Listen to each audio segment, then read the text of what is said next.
And I clearly agree with Commissioner Merman when she said that this morning's rendition of the Star Spangled Banner was absolutely outstanding. Let's give him another round of applause.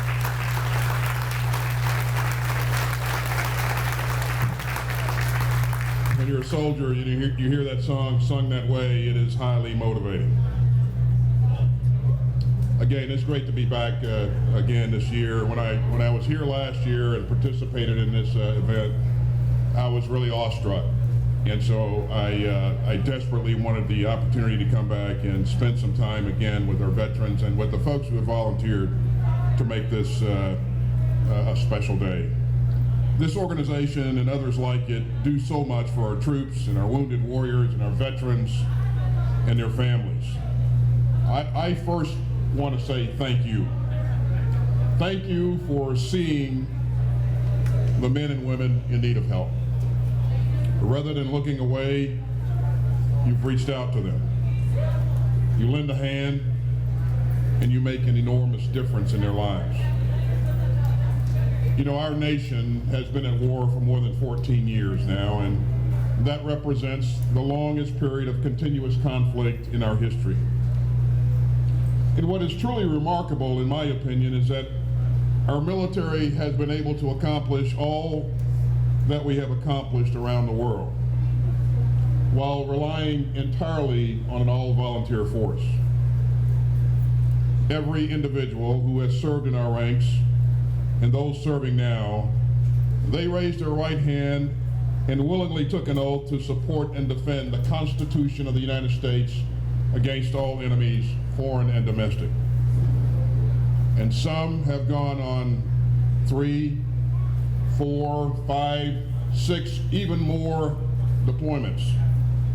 And they and their families have made enormous sacrifices and endured tremendous hardships. And in turn, they have asked for very, very little. They do what they do. They put their uniforms on and risk their lives because they love their country. And having served alongside them during my 3 tours in Iraq and 1 in Afghanistan, I can personally attest to their exceptional courage, their selflessness, and their strong sense of duty, both to the mission and to one another. You know, less than 1% of the American population has actively served in the military. Less than 1%. A very small number of citizens have shouldered a very heavy responsibility.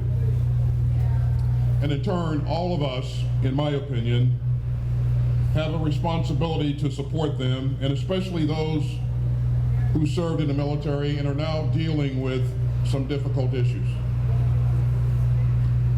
Ladies and gentlemen, these are tough economic times, and many Americans are out of work and in pursuit of gainful employment. And among them are a significant number of veterans. And this is both astonishing and disappointing, in my opinion. After all, these men and women represent the very best of America.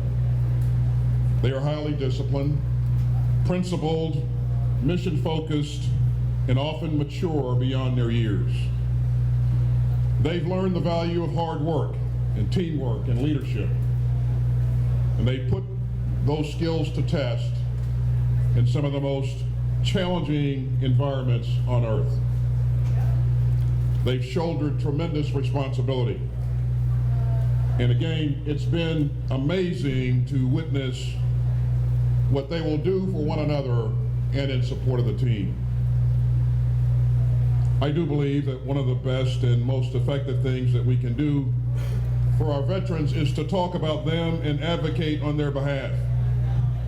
And unfortunately, some of them are struggling with the wounds and injuries and illnesses incurred as a result of their service. And in particular, the signature wounds of the wars in Iraq and Afghanistan, namely post-traumatic stress and mild traumatic brain injury. As you know, these injuries are not well understood. And the stigma that's often associated with these invisible wounds presents an additional burden for affected veterans and their families. Some struggle to find employment or appropriate medical treatment or other types of support. And again, I believe that we owe it to them to do all that we possibly can to help them overcome these and other challenges and to be productive members of society. President John F. Kennedy said in a message to the nation in November of 1963, as we express our gratitude, we must never forget that the highest appreciation is not to utter words, but to live by them. End of quote.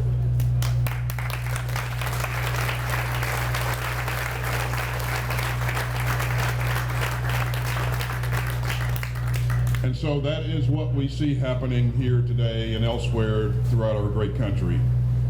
You're not simply talking about what needs to be done to help America's veterans. You're taking action. You recognize that each of these individuals needs just a little bit of help.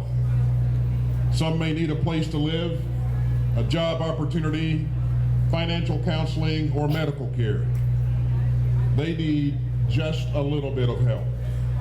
Not a handout, just a little bit of help.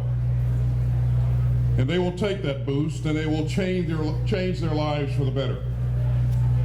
Thanks to all of you for what you have done and what you will continue to do in support of our men and women in uniform, our veterans, our wounded warriors, and their families. I challenge you to keep up the great work. And you should know, and I know you do know, that what you are doing is incredibly important and it is making a difference. And you should feel very proud.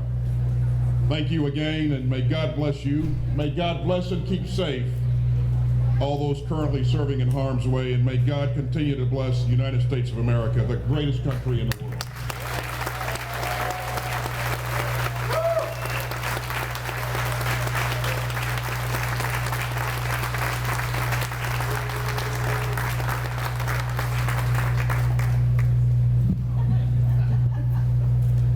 Thank you, General Austin. I am a military vet also, and my brother's go Air Force. My brother is also a Marine, and I know having someone like General Austin, go Marine Corps, here today is just like having a rock star here for us as vets. So thank you very much for taking time out of your day.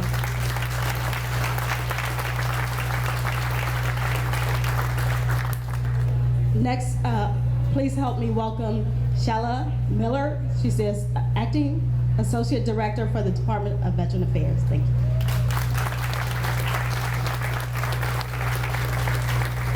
Good morning, everyone. Good morning. If General Austin felt really challenged going after the mayor and the dignitaries, I feel really, really, really challenged going after the general. It is an honor and a privilege to be here today on a day where we're honoring America's heroes, the men and women who have fought for our nation and our freedoms, and for the men and women that have allowed me the best opportunities in the world in the United States of America. So thank you for your service. Thank you for continued service. Veterans, we love you and we're committed to you. On behalf of our senior executive leadership team at the James A. Haley Veterans Hospital and Clinics, we have some updates for you in terms of what we're doing to support ending homelessness among veterans. Some of the main points today I'd like to share is in our HUD-VASH program. The homeless program currently has 902 vouchers for the 4 county areas of Hillsborough, Polk, and Pasco counties, with 724 of these vouchers assigned to Hillsborough County. And recently, we have initiated a process where we will overcommit vouchers each month to keep us at 100% utilization rate for Hillsborough County. Under our project-based vouchers, the James A. Haley Veterans Hospital has lent their support behind project-based vouchers. One project has 45 units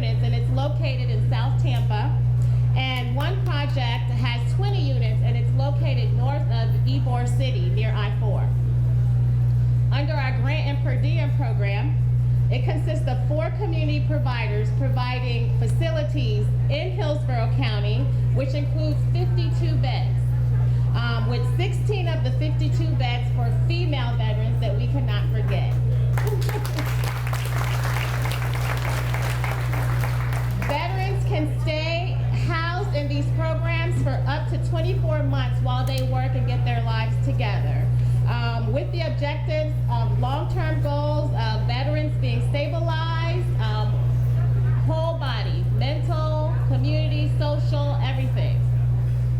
Under our residential contract bed program, it consists of 3 community providers providing emergency housing for up to 45 veterans in Hillsborough and Pasco counties.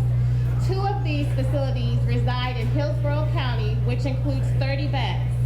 Veterans can stay up to 60 days in these beds while they work towards permanent housing. For fiscal year 2015, there have been 117 discharges. 82 of them have been to independent living areas. So we're excited about that. Under our Safe Haven program, 10 Safe Haven beds located in Hillsborough County.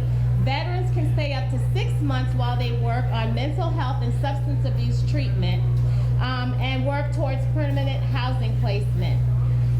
In fiscal year 2015, there have been 50 discharges, and 22 of these discharges have been to independent living centers. So we're excited about that. We're making progress.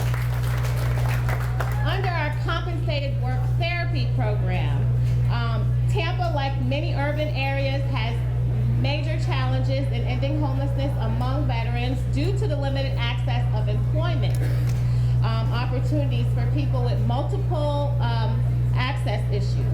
In response to these challenges, we have consolidated our employment services program to fall under one umbrella, where veterans are screened for employment services, placed in the proper program, and in addition, we are actively working with community-based leaders to find jobs for our veterans so they can sustain not being on the streets. Making progress.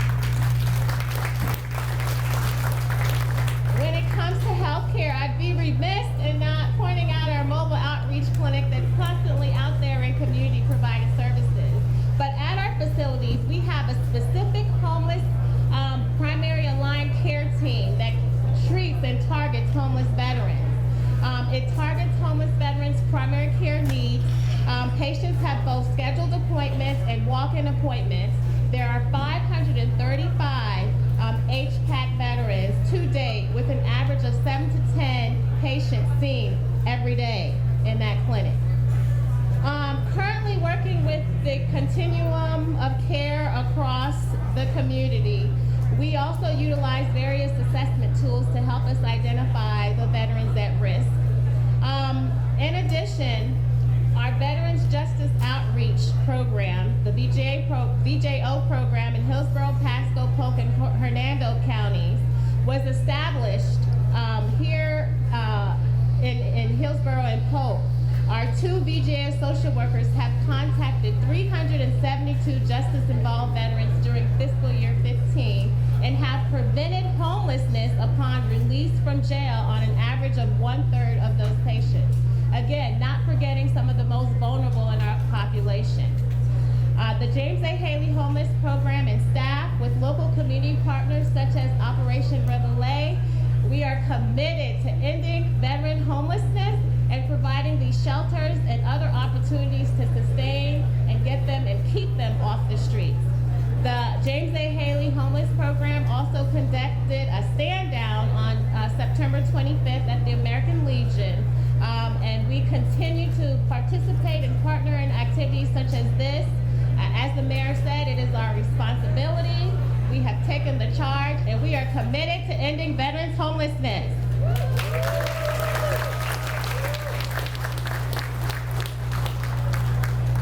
Thank you so much. One of the leaders in the community on the issue of veteran homelessness is the executive director of Tampa Crossroads, Sara Romeo.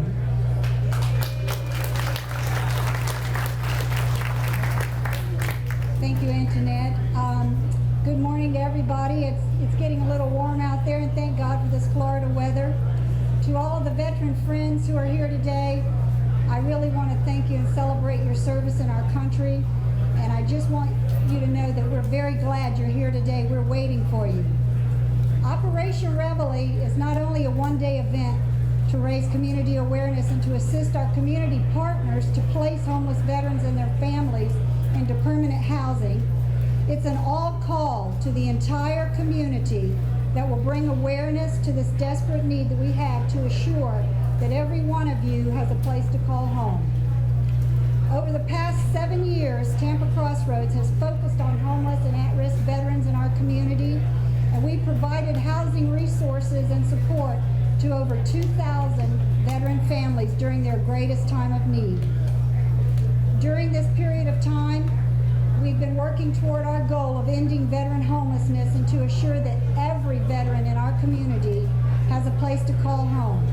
At Tampa Crossroads, every day is Operation Reveille. We can't do this alone, and we continue to need the full support from all of our partners in the community to be able to provide safety and security to you and to your families.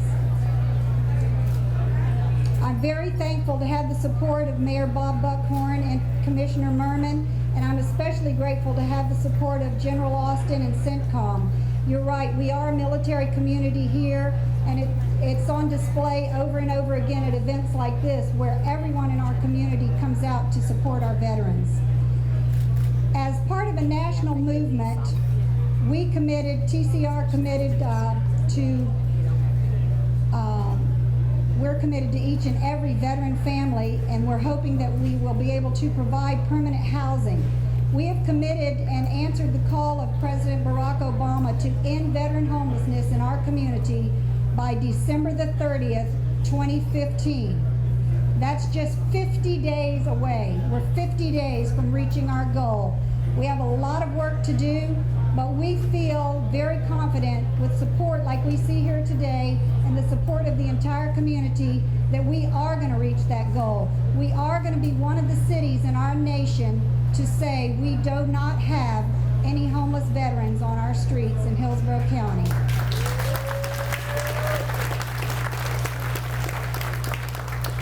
We continue to need your help every day between now and December the 30th. We're in great need of affordable housing and safe housing for our veterans. I'm going to say it again, this has been my mantra for months. If you're a landlord, if you have a place for lease, if you have a safe home that a veteran could occupy, please contact me. I will assure you that you have a great veteran living in your property. I also want to thank today my team from the Veterans Assistance Center, many of whom are here today to occupy a space here at this event and to provide services. Many of the people who work at Tampa Crossroads are veterans, and quite a number of those came to Tampa Crossroads homeless and in dire need of resources and services. Helping give them just that one hand up. Now they're giving back to the community by being here at this event and being out in the community every day. We have a gentleman with Tampa Crossroads named Thomas Brown. I know he's here somewhere today. Thomas goes into this community every day. He goes through the woods. He goes into encampments. He goes to emergency shelters, places where veterans should never be, but they are. Thomas is not going to go home and not going to rest until he brings every one of you in. So look for Mr. Brown. He'll be looking for you.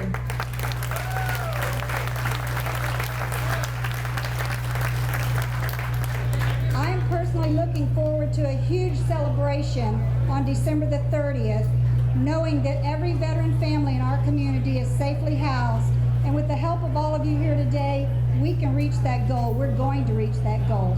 Thank you so much.